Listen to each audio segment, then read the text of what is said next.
Alright guys, so a lot of you guys know that I built a new computer recently out of some seriously Frankenstein pieces.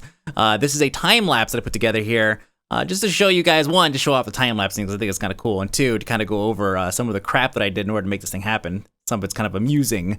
So first, we're going to call this one Case A. This is an old computer. It was previously the Negative PH Live machine where we used to do some live, what was it, like garage stuff, right? Like we would just sit there, just kind of jam out and all of that. Remove the support beam, remove all the drives and all that stuff. Basically junking everything in here.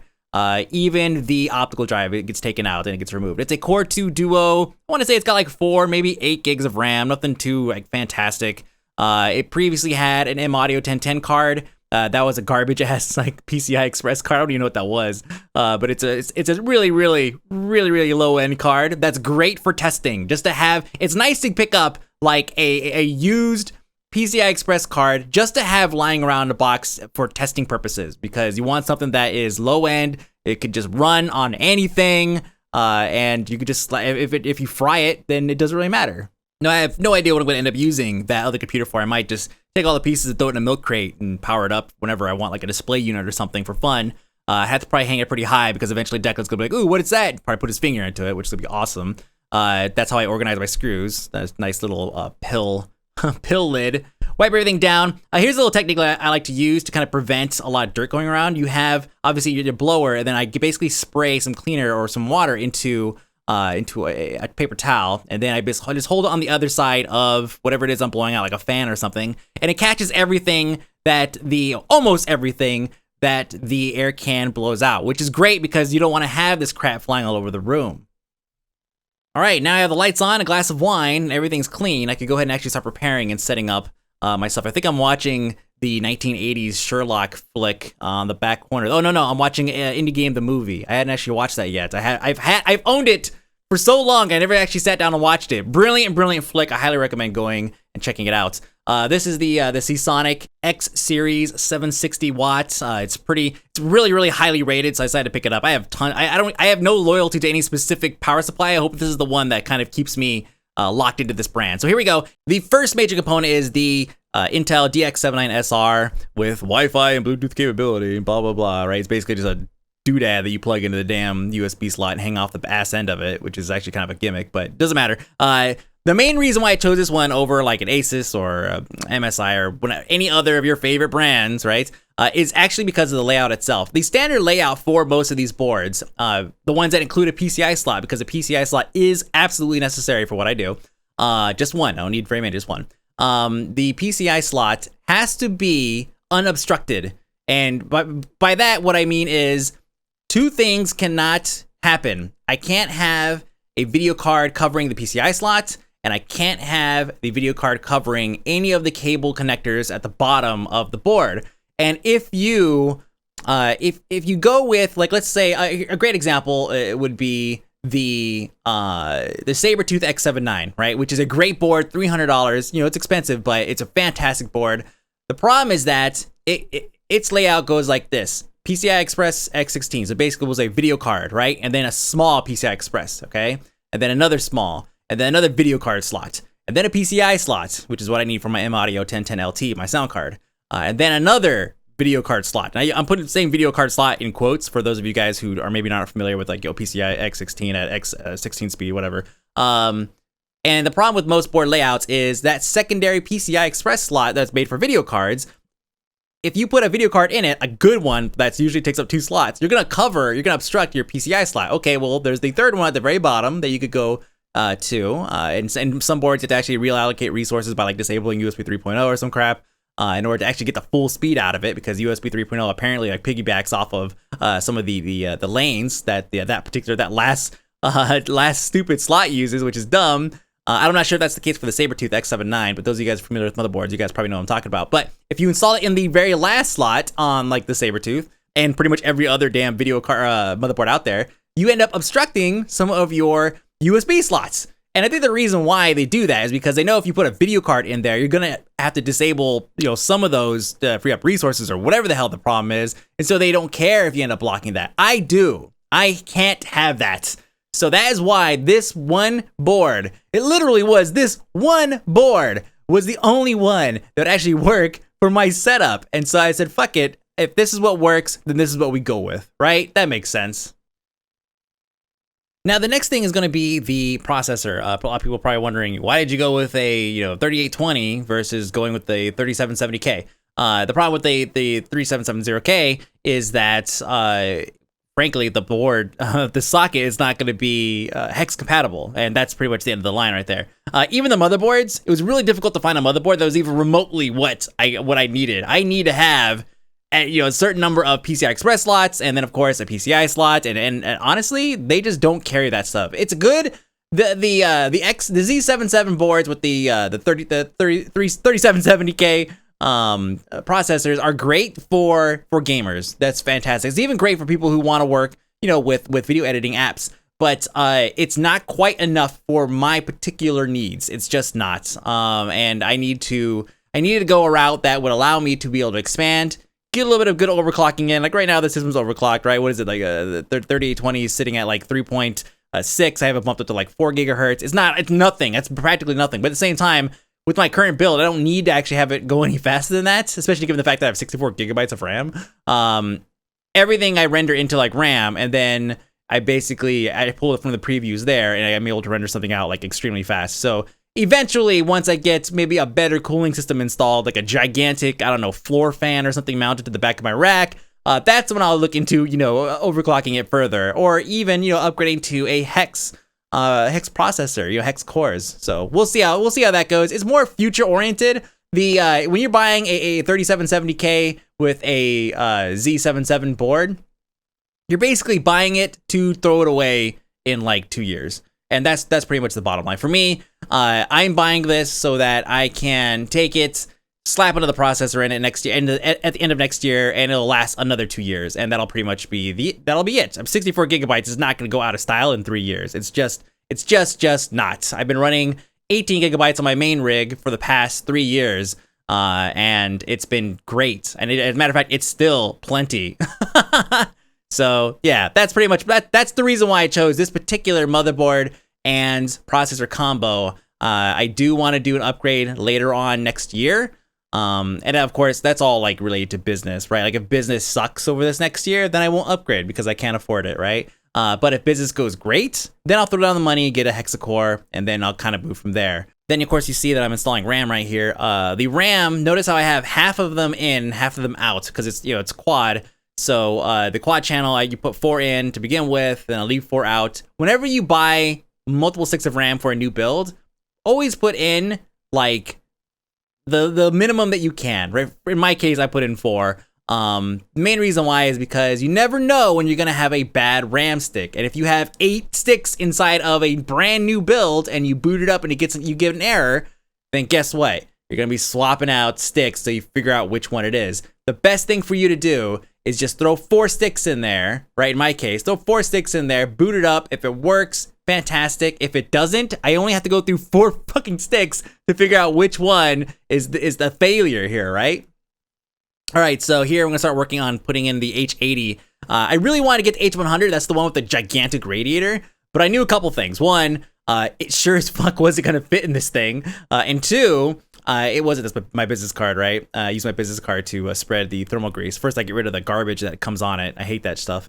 See, clean it up, and then I like how I'm holding everything out for you guys. So, anyways, I wanted to get the H100, but it would not fit in this, and I could have modded the case, but keep in mind for this entire build, I am doing the least amount of physical modding to the case as possible because mods to your case are permanent, and I don't want to make any permanent changes to these because I reuse these things. This case, both the cases that I'm using, these are Franken builds. I didn't just buy these. I've had these cases for years, and so now I'm repurposing them for these new this new gear that I'm putting into it. So right now, what you're looking at is I believe I'm greasing up I greased up the processor, which I'll probably do actually on the board. I can't remember if I did it on the board. Here we go. Yes, I'm doing it on the board itself. So go ahead and spread the love. Use a business card when you do this, guys. Don't use your fingers. Don't do it. You want to get a nice even spread. You don't have to saturate it. You do not want to put like a 4 centimeter blob across the top, like icing on a cake. You want to keep it thin enough where you will get the benefits of the heat dissipation from the grease itself, but not too thick where basically it's providing like a warm blanket for your processor. You definitely don't want that. Here's something that's new to me anyways. There's a little hole in the corner of the i7-3820s. I don't know if it's just that one particular processor or if it's part of the series, but that kind of blew my mind. I was like, why do they put a hole right in the top of the processor? I think I read somewhere that has something to do with keeping accurate temperature counts or something, whatever. But that definitely kind of threw me off for a minute there. Oh, that's a matter of fact, that's what I was doing. When I was away from the computer from the build for a moment, I was actually looking up on the net trying to figure out what it was. I think someone said something about it being like a temperature thing or whatever, and I was just like, fuck it, I'm just gonna sprinkle some grease on it and then slap it together and it's fine. So water cooling units in. Right now I'm going through, I'm just kind of, what am I doing? Okay, I'm just screwing the entire board in. It goes in really tight because the mounting plates that are on the back of the water cooler are actually, usually you mount them yourself and you drill holes, or you basically drill through pre-existing holes on the motherboard to mount these, your water coolers. At least that's what it is for like my H60. And I think my H50, I think is what it was. Anyways, this particular motherboard actually already had the mounts. They already exist on the board itself, so there's no pre-drilled holes. The problem was that they were really, really hard to actually screw into because they were just slightly out of alignment. So I had to sit there with a makeshift chisel and get the damn things in there. All right, so here we go. This is the second glass of wine, I think. I'm going through right now, and I am obviously speeding things up a little bit, and I'm installing the main power. So main power goes in. I have the main fans and all that stuff running for the processor itself. I'm not really worried about like airflow for everything else because right now the main goal is to get the OS up and running and installed and get that basically that situated. And so here I am, I'm mounting the power supply. I'm very confident that everything here is going to go in quite well. So I'm just kind of moving along, and I should be bringing over the here it is right here. This is the Kingston, Kingston HyperX 3K 120 gigabyte 2.5 inch SSD drive, right? I'm just kind of screwing it in. I think I was using the light right there or something, or maybe I was just kind of putting some action in the screen. That's why I was holding it there. It's SATA. I think I plug it into, oh yeah, there we go. Okay, this is the great thing I was freaking tweeting about here. So the only available optical drive I had that I wasn't like part of a machine that was currently running was, of course, the one that only had IDE connections. And of course, the motherboards today don't come with IDE connections. So I was like, oh, sweet. So I ended up hooking up via a SATA connector, which is what you guys saw there. Unfortunately, it ended up eating a CD. So you're going to see in a minute here, I'm going to go through, I'm going to rip the thing apart with a wrench. Here it is right here. Look, doesn't work. What the heck? What the heck? Try the thing, little hole doesn't work. Okay. Bust out the pliers. Take that, bitch. Look at that. Rip your face off. And it worked. This is my my work keyboard strapped to a box. Don't ask, long story. And in there, you guys saw I actually held up a video card. That's my test video card.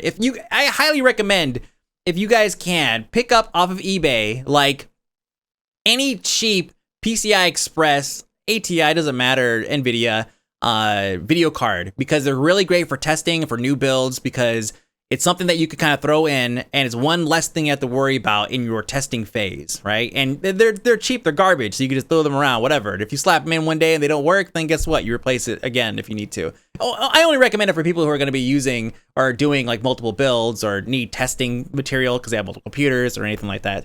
So this is the process now of hooking up the actual hard drives. You saw, I think, what you see in the upper right corner there, those two drives stacked on top of each other. I believe those are the rated drives. And they're hooked up to the SATA 6 gigabyte connector, the blue ones there. Intel, RAID, blah, blah, blah. The reason why they're hooked up to the 6 gigabyte connector, even though I understand that you can't fully saturate it using the 2 1 terabyte hard disk hard drives, is because there actually is a noticeable speed difference between the fucking 6 gigabyte one and the 3 gigabyte one on my other system. Like, it is a huge difference. I think it was like, it goes from like 180 megabyte write per second, and write is what's important to me, not really read, to like 240. So I don't know what the hell the deal was or why, but hey, it's a noticeable difference. So guess what? That's where it stays. And then the Velociraptor there, I thought it was a good idea to see if it worked, and if it worked, I was gonna put it in, and I did, and I ended up removing it immediately. It's a total waste of I think I was trying to justify the amount of money I spent on it like a few years ago, and I ended up pulling the damn thing out. So in this build, you're gonna see tons of drives go in, and in the black connectors are 3 gigabyte SATA connectors, which is fine. That's great for like basic anything. You can even RAID those things together if you want. Then the gray ones at the bottom, the gray SATA connectors, those ones are your Marvell RAID connectors. This is the Marvel RAID system or whatever. I keep saying that like there's comic book hero like SATA connectors with capes and shit on them.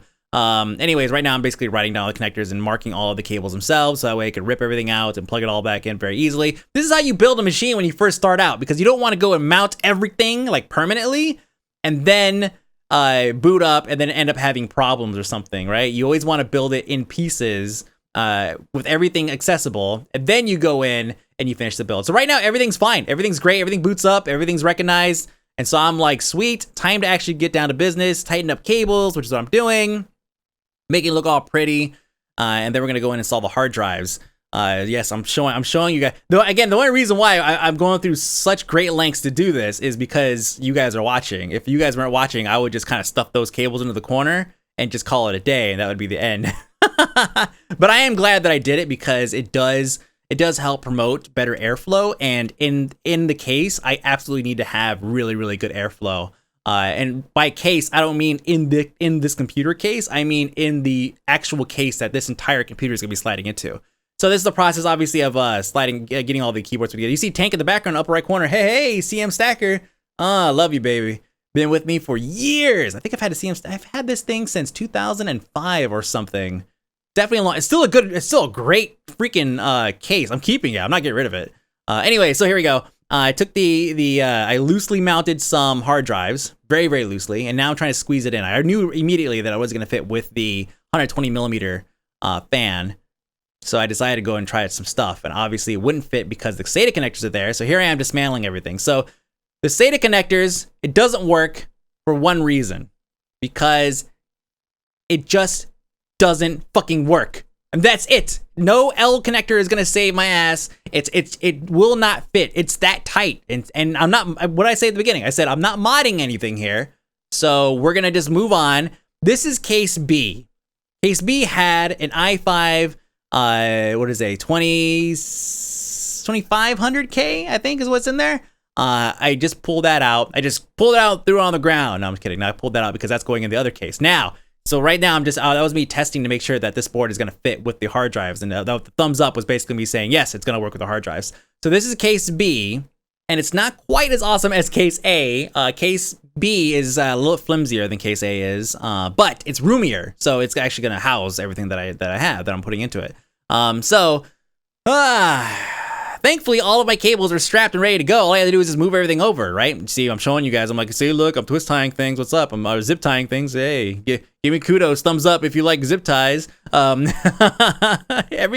I know that everything works already because I've already booted it up, right? I've already installed Windows. Everything is set. The only thing I have to do now is basically just get it all to fit. Just get it in there, right? Just get it in the goddamn hole, right? That's all I got to do. So now I'm mounting as much stuff as I can. I've already determined that yes, I could probably mount that down there, but I would be severely restricting the airflow of the radiator, and I don't want to do that. And I kind of determined here that I don't need an optical drive at all. I just don't. So I'm gonna rig a without modding the case. Remember what I said about modding cases? I'm not doing it. I'm gonna rig a setup here using zip ties and the components, the mounting components that came with the actual radiator itself. And so here we go. Take a couple zip ties, strap it to the back, and then you create like a suspension system, right? And then you just basically tighten a couple things down, and you create it. It's not even that complex, right? You strap it to it, create a suspension system using pre-existing hardware, and then you basically just tie it down with zip ties, and that's it. And here you're gonna see in a second, it's gonna be suspended, and that's gonna provide my vibration-free. Well, it sounds vibrate. I'm sitting right next to it. You can't hear it, so it's pretty much vibration-free. Suspended radiator setup in place of course, an optical drive. But who needs that? Now, I I know that it's going to fit, but it's going to take a little bit of finagling here. A couple of things I'm not taking into consideration while I'm building this is the fact that the video card is going to come in here and going to take up a lot of room. So right now it's like a lot of experimentation. I'm putting things in. Okay, hey, that works. This works. I'm going to do this. I'm going to do that. I'm going to mount everything. I'm going to plug everything in. This is what I'm doing right now. Plug everything in. And then I'm going to realize once I come and put the video card in, I'm going to be like, I'm an ass. Let's see, where's it at? There we go. So like, not going to work. No, pull the whole thing apart. I'm such an ass. So here we go. I figured put the video card in first. And then you can sit down and figure out how you want to mount everything else. Now, let me go and pause really quick right here. We're going to go and go over the hard drive configuration that I have, because you notice I have a whole lot of drives. You're probably wondering, what the F do you need so many drives for? Just buy a whole bunch of SSDs, Mike B, and you'll be fine. Yeah, I know, right? So here's what I have in my collection. Because remember, I'm taking pieces from various computers and I'm building one single mega computer, right? In my collection, I have 4 SSDs. 3 of them are Intel X25-M 160 gigabyte 2.5 inch SSDs, right? Well, they're all 2.5 inch, but I'm going to say it anyways because I'm reading it off a damn thing to make sure I remember the damn nomenclature. I have 3 of those, and then I have, of course, the Kingston 120 gigabytes 2.5 inch, which is the one I got for like dirt cheap. By the way, I purchased almost everything that I bought on or around the Black Friday, the week before, the Cyber Monday. I made sure I got everything for a steal or close to a steal. You could check PCPartPicker.com and you can actually see price trends. And I made sure I got these things when they were just like the cheapest, or as cheap as you're going to get, because you don't want to sit around and wait to buy something if it's never going to go on sale, or if it's only going to get like $1 more than what it used to be. Anyways, small tangent there, but just if you need something, just fucking buy it. The end. On the top over there, you have 2 drives. Those are rated Caviar Black 1 terabyte drives, and of course they're sitting on the 6 gigabyte SATA connectors, the SATA 3s. We'll call it the SATA 3s because that's what they're called. And obviously they don't saturate completely, which means they don't fully utilize the speed there. But that is on paper, they don't, and probably in practice too. But for me, in practice, having that exact same configuration on a SATA 2, which is a 3 gigabyte per second, right, transfer rate, I actually saw a severe increase in speed to when I put it on the 6 gigabytes. So I don't know what's wrong there, but doesn't matter. I'm going to go with what actually works, and that's pretty much it. That's my philosophy here. If it works, then that's it. I go with it. The Kingston is plugged into a SATA 2, which is a 3 gigabyte connector. And I know that's probably going to like piss a lot of people off. Oh, your SSD should be on your fastest connector. Yeah, that's great. But also for me, no, it's not. And the reason why is because remember what I said? I had 3 more Intel X25s. One of them is used as an OS for the i5 2500 that I was talking about earlier. That one's going to stay there. But the other 2, one of them that you see right there, the other one, once I get done cleaning it off, that's going to go in, and those 2 are going to be rated on the Marvel, whatever it's called, controller. Once those 2 are rated, that's going to be my video record, and the 2 1 terabyte drives is going to be that's going to be my video editing cache, just basically my daily use drives, and they're striped because if it fails, then I lose like a week's worth of work, and that's all. So it's not that big of a deal. So the workflow goes like this: record footage to the rated X25s, right? It says 320 gigabytes because they're striped, of ultra mega super stupid fast. So I can record 1080p 60 YUV, which is like uncompressed, extremely large files. And then once I fill that thing up, I could dump it into my quote unquote storage drives, which are also pretty mega fast, which is the 2 1 terabyte Caviars that are on the left hand side over there, sitting next to each other. So that's kind of the workflow here that I'm going for. I understand a lot of people are probably gonna have questions about that, and I'll be more than happy to answer them. The main one's gonna be, why is your OS not sitting on a 6G? Well, because the only benefits you get from having your OS on a 6 gigabyte connector versus a 3 is you're gonna see a slight increase in, indexing, boot, and all that stuff. I never turn off the computer. It does not shut off. So boot out the window. So what? I don't care. I boot the computer like 3 times a week. I'm not going to see that big of a difference going from 3 gigabyte to 6 gigabyte. There are a couple other benefits. I will admit there are some great benefits to it, but in terms of the raw power that I need from a couple of raids, I would very much prefer associate my drives with those SATA 3 connectors than to have a little bit of a speed increase on my main OS and my main applications SSD drive. And the other 2 drives, that's just basically storage. So like music, what else? Anything else I'm working, like projects or something like that, like I'll keep the project files there. So if I lose footage, it's fine. You can always recapture footage. But if I lose the project files, then I lose my actual work. So that'll be there. And then of course, porno. So there you go. All right, now everything is gonna go back together, and then we're gonna go ahead and basically plug it into the TV and download drivers, boot it up, make sure it all works, and that's pretty much it. It's cake. It's really easy stuff. That trackball saved my life. I've been holding on to that thing for about 7 years, and I've hardly ever used it, if at all, actually. I just happened to come across it, and I was like, oh my god, it's perfect, because you don't necessarily have very much mouse pad space when you're dealing with an open computer. Perfect. Surfing Reddit right now, checking jokes, shutting down, everything works great. Time to go ahead and I guess now go and assemble the other machine. So this one's good, right? Put the case on it. Yeah. Finish. Shine it up a little bit too, right? Put some spit on it. Now here we go. Here's case, what was this? Case A that failed the last time. You guys see the elevation on the platform there for the motherboard? That's why there's very little clearance for the hard drives, right? That card I just showed, that was the M-Audio 1010LT. So this is me basically assembling the other computer. You could see that it has 2 5770s that are going into it. This is kind of like my secondary older computer. It runs PlanetSide 2 great. It's just not quite there in terms of pure raw processing to really help me bang out projects, and that's what I need.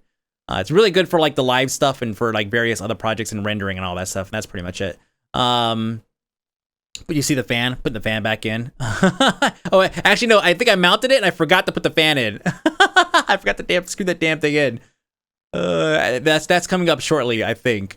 But anyways, yeah, so once again, musical chairs with the damn hard drives, but thankfully it doesn't, this thing doesn't need that many. It's got 2 rated 1 terabyte Caviar Blacks in it as well, and then that is the other X25 SSD, Intel SSD that's in there for the OS.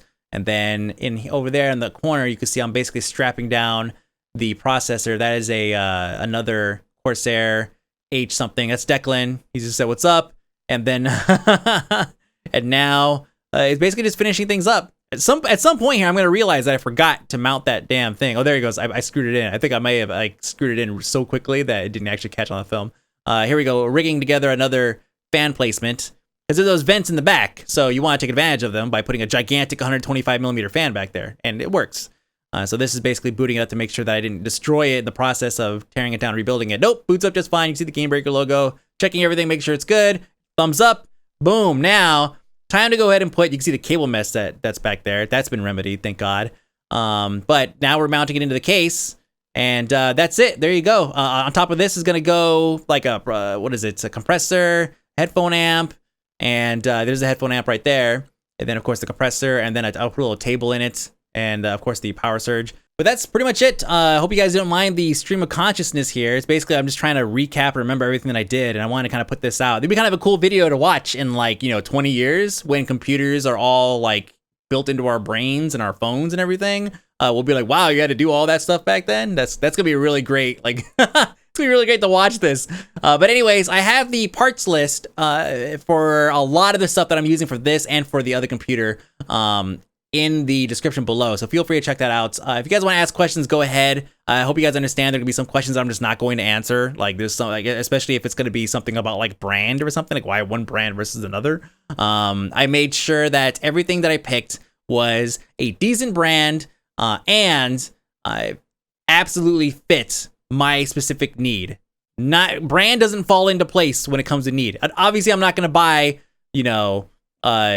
a Honda or Hyundai or Kia power supply. That's not gonna happen. Even though I'm sure they make high quality power supplies somewhere in Korea or China or something.